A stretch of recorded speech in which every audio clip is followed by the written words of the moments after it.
सत्ता का खेल तो चलेगा, सरकारें आएंगी जाएंगी, पार्टियां बनेगी बिगड़ेंगी, मगर ये देश रहना चाहिए, इस देश का लोकतंत्र अमर रहना चाहिए। हम लोग कोई डाकू है क्या? डाकू नहीं है, शिक्षक है हम लोग।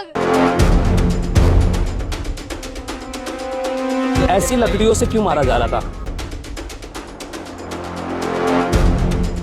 इस देश को संभाल लेना, वरना 75 साल बाद कोई गंवार इसको धर्म के नाम पर बांट देगा। 20 जुलाई 2026 को हजारों बच्चों की एक भीड़ संसद भवन जाने के लिए रवाना हो गई थी, ये जानते हुए कि उनके साथ क्या क्या नहीं हो सकता था। जैसे जैसे भीड़ संसद भवन के नजदीक पहुंच रही थी, वैसे वैसे पुलिस का जमावड़ा और तेज होता जा रहा था। फिर वही हुआ जिसका डर था। पुलिस ने बेशर्मी से बच्चों के ऊपर लाठियां बरसाई, आंसू गैस के गोले फेंके और पत्थरबाजी भी करी। उस भीड़ में तमाम लड़कियों के साथ इतना गंदा व्यवहार हुआ जिसे देखकर खून खौलता है। किसी के कपड़े फाड़े गए, किसी का सर फोड़ दिया, किसी के हाथ टूटे, किसी के पैर।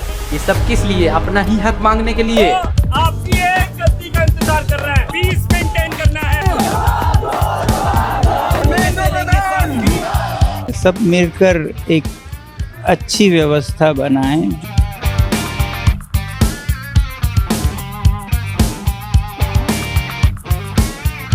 लेकिन थोड़ा धीरे चला लेते हैं, जहाँ मारते वहीं से खून निकाल लेते हैं। मेरे मम्मी पापा दोनों लोग सिखाते हैं, क्या सिखाते हैं? सिखाते हैं कि बेटा अगर तुम अपने फ्यूचर के लिए जंतर मंतर नहीं लड़ोगी तो आगे आगे कोई तुम्हारे लिए भी नहीं लड़ेगा। वो आ रहा है। 15 मई को chief justice of India Suryakant देश के बेरोजगार युवाओं को कॉकरोच और कीड़े मकोड़ों से संबोधित करते हैं। Youngsters like cockroaches. They don't get any employment. They don't have any place in profession.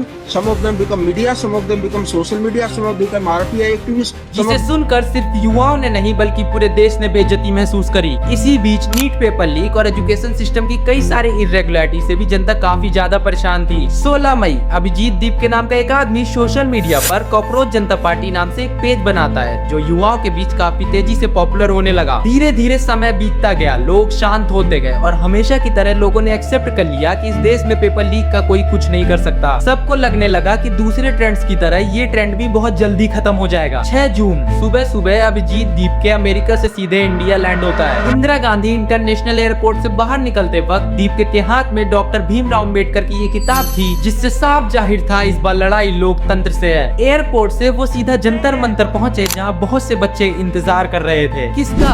Abhijit दीप का? नहीं, वो इंतजार कर रहे थे अपने हक की लड़ाई शुरू करने का। 6 जून को पुलिस की परमिशन के साथ जंतर मंतर में पीसफुल प्रोटेस्ट शुरू होता है। हर प्रोटेस्ट किसी न किसी डिमांड के साथ शुरू होता है। इसी तरह इस प्रोटेस्ट में भी बच्चों की कुछ छोटी छोटी डिमांड्स थी। पहली, देश के शिक्षा मंत्री धर्मेंद्र प्रधान का इस्तीफा। दूसरी डिमांड, पेपर लीक कराने वाले सभी आरोपियों को सजा दिलवाई जाए। तीसरी डिमांड, नीट पेपर लीक की वजह से जितने बच्चों ने अपनी जान गंवाई उन सब के परिवार वालों को 1 करोड़ का कंपनसेशन दिया जाए। दिल्ली का ये प्रोटेस्ट अब सिर्फ दिल्ली का नहीं रह गया था, धीरे धीरे ये आंदोलन दूसरे शहरों में भी फैल रहा था। जैसे पुणे, मुंबई, बैंगलोर और गोवा, इन सब जगहों पर युवाओं ने जमकर प्रोटेस्ट किया। पर जब मेन स्ट्रीम मीडिया ने इस प्रोटेस्ट के बारे में कुछ कवर नहीं किया तो ये आंदोलन लोगों तक पहुंच नहीं पा रहा था और ठंडा पड़ता जा रहा था। ये प्रोटेस्ट अपनी लाइमलाइट खो रहा था। सबको लगने लगा कि सरकार क्यों ही सुनेगी बच्चों की, और धर्मेंद्र प्रधान जैसे इतने बड़े नेता क्यों ही रिजाइन देंगे। और हुआ भी वैसा ही। भाजपा की तरफ से कोई बयान नहीं आया, पर कहते हैं ना, मन के जीते जीत है, मन के हारे हार।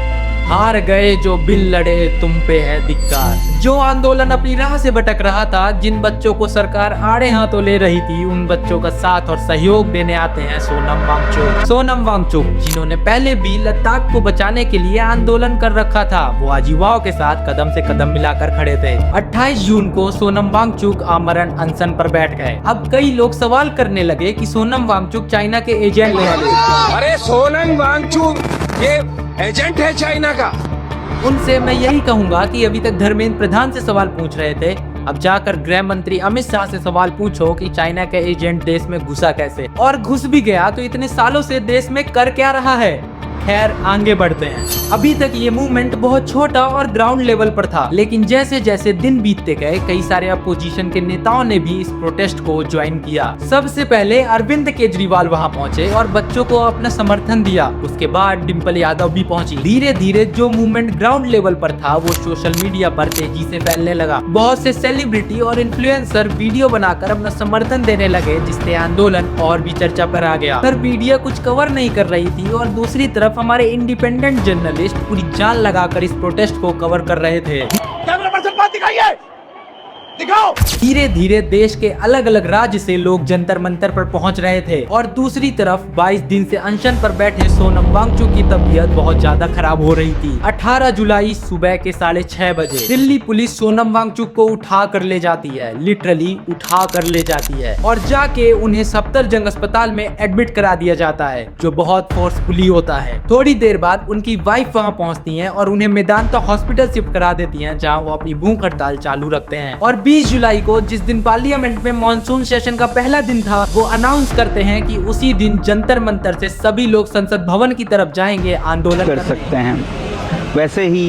20 जुलाई को हमने कहा हम संसद चलेंगे, अपने सांसदों को अपनी गुहार लगाने के लिए। संसद चलो, ये हैशटैग पूरे देश में तेजी से फैल गया। जंतर मंतर और सदन के बाहर की सिक्योरिटी बढ़ा दी गई। जंतर मंतर के एरिया की सारी मेट्रो बंद कर दी गई। 44 दिनों तक लाखों नारे लगाने के बाद, हजारों बच्चों के दिन रात जंतर मंतर पे बैठकर आंदोलन करने के बाद, आवाज उठाने के बाद वो दिन आ गया जो इतिहास में लिखा जाएगा। याद रखी जाएगी उस प्रधानमंत्री की चुप्पी जिसने 44 दिनों के बाद भी कुछ नहीं बोला। 20 जुलाई 2026 हजारों बच्चों का एक सैलाब सदन की तरफ बढ़ रहा था। सभी बच्चों के दिलों में देशभक्ति दिख रही थी। वो बच्चे जिन्होंने पेपर लीक की वजह से अपनी जान गंवाई, वो भी ऊपर से देख रहे थे। सदन नजदीक आ रहा था। दूर से पुलिस और आर्मी ऑफिसर्स तैनात खड़े दिख रहे थे। उस भीड़ में छोटे छोटे बच्चों से लेकर बड़े बुजुर्ग तक सब मौजूद थे। महिलाओं और लड़कियों ने भी जमकर भाग लिया था। सदन आंखों के ठीक सामने था। भीड़ में सभी लोग नारे लगा रहे थे और सब शांतिपूर्ण तरीके से आंदोलन कर रहे थे। उसके बाद जो हुआ वो देखकर खून खौल जाता है। दिल्ली पुलिस लोगों के बीच आंसू गैस के गोले फेंक देती है ताकि लोग वहां से चले जाएं। पर जब लोगों ने वापस जाने से इनकार किया तो उनके ऊपर लाठीचार्ज कर दिया।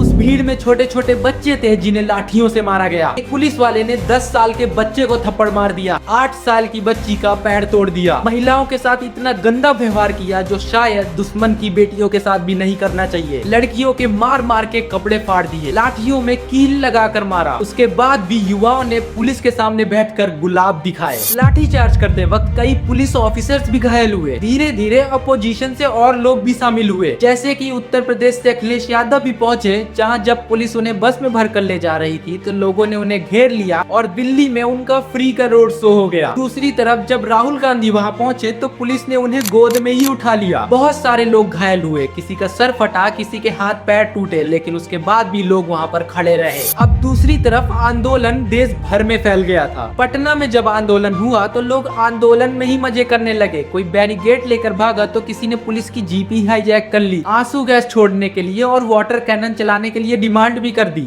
ऐसा टीयर गैस की व्यवस्था नहीं है। खैर दिल्ली के हाल बहुत खराब थे, बहुत छोटे लगी। पर यहीं पे हमें हमारा भारत देखने को मिला। ना कोई हिंदू, ना कोई मुस्लिम, ना कोई सिख, ना कोई ईसाई।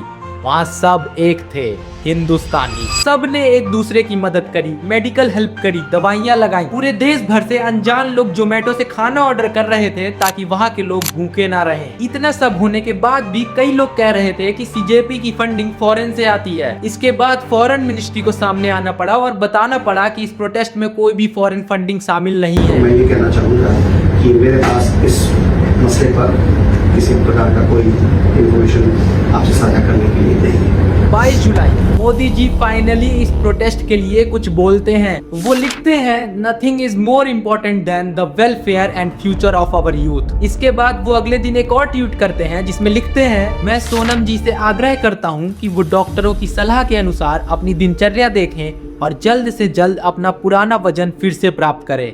मैं प्रभु से प्रार्थना करता हूं कि सोनम जी स्वस्थ रहें। जो लोग सोनम वांगचुक को चाइना का एजेंट बोल रहे थे, उनको जवाब खुद मोदी जी ने दे दिया। अब अगली ही रात मोदी जी ने भी वीडियो डाल दी और बिल्कुल प्रॉपर जेनजी स्टाइल भी वीडियो डाली। फ्रेंड्स, मैं जानता हूं कि पेपर लीक ये कोई मामूली विषय नहीं है। अचानक से सभी को चिंता होने लगी, लेकिन अभी भी कुछ लोग थे जो पेपर लीक को डिफेंड कर रहे थे। निर्मला सीतारमन जी की ये वीडियो देखिए। And there are young people who are coming out and saying, yes, first it sort of hurt me when the paper leakages happened. But later I took advantage of that and prepared even more. And इनके हिसाब से NEET paper leak जो हुआ वो बहुत अच्छा हुआ, क्योंकि बच्चों को और ज्यादा समय मिल गया पढ़ने के लिए। उस हिसाब से वो लोग जो देश में टैक्स चोरी कर रहे हैं वो भी सही कर रहे हैं, क्योंकि उन पैसों से वो लोग अपने बच्चों के लिए पढ़ाई का सामान और किताबें खरीद सकते हैं। खैर, सदन में इस आंदोलन के लिए बहुत चर्चाएं हुई, सरकार तक जनता की आवाज पहुंच गई थी और बीजेपी के अंदर हलचल भी शुरू हो गई। कॉकरोच जनता पार्टी की 3 डिमांड थी। पहली, धर्मेंद्र प्रधान का इस्तीफा। दूसरी, नीट पेपर लीक में मारे गए बच्चों को 1 करोड़ का कंपनसेशन। तीसरी, प्रोटेस्ट में मौजूद किसी भी बच्चे के ऊपर लीगल एक्शन नहीं लिया जाएगा। 25 जुलाई का दिन आ गया, बच्चे जंतर मंतर से हिलने को तैयार नहीं थे। दोपहर के लगभग 2 बज रहे थे। जो प्रोटेस्ट 6 जून को शुरू हुआ था, जहाँ कितने लोगों ने मार खाई, अपने सर उड़वाए, अपने हाथ पैर तक तुड़वा दिए, जहाँ महिलाओं ने इतनी शक्ति दिखाई, वहाँ पूरे देश में एकजुटता दिखाई दी। सभी धर्म के लोग एक साथ आ गए। वो आ रहा है नहीं, वो आ चुका है। इस देश का युवा लोगों को बताने की झुकती है दुनिया झुकाने वाला चाहिए। इतना खून पसीना बहाने के बाद वो हुआ जिसकी कल्पना भाजपा ने कभी नहीं की होगी। We the people of India, जिसकी आवाज इतनी तेज थी कि धर्मेंद्र प्रधान को इस्तीफा देना पड़ा। I am resigning from my post as education minister.